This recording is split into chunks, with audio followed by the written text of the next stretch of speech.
हमारे चैनल को अवश्य सब्सक्राइब करें और नए अपडेट्स सबसे पहले पाने के लिए इस बेल बटन को दबाना न भूलें।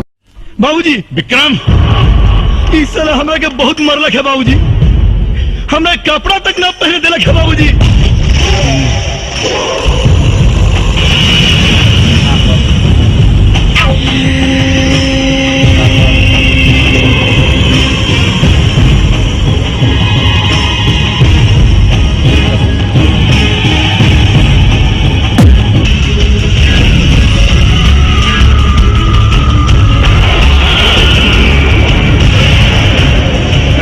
माननीय सांसद जी, हथवा उखाड़ कर आपके पिछवाड़ा में घुसेड़ देंगे। लाइसेंसी गुंडा है हम, का समझे? तोरा हिम्मत कैसे भइल हमरा बेटा के अंदर करे के? कुकर्म करे बा और बेटा कवन कुकर्म कैले बा? बलात्कार। बलात्कार? हाँ, एगो गरीब बेबस लड़की के साथ है। का सबूत है तोहरे पास? वो देखी सामने बैठल भी है बेचारी।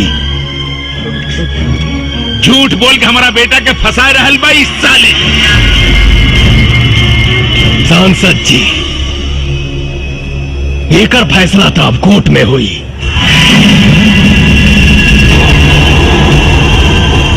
तय हमारा बेटा के कोर्ट में ले जाइबे? भोला यादव के बेटा के कोर्ट में ले जाइबे? काहे? कानून भोला यादव के घर के नौकर है का?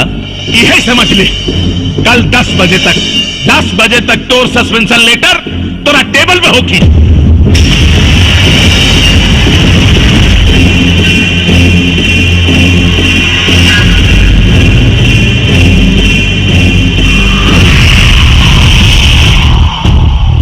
टाइम देख ली, रात के 10 बज रहा बा। रात के 10 से सुबह 10 के बीच 12 घंटा होला।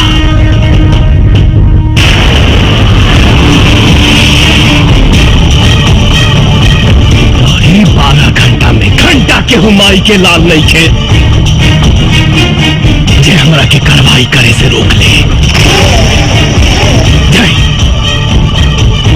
हमारा ट्रांसफर करवा दी, सस्पेंड करवा दी, जौन बुझाए तौन करवा दी।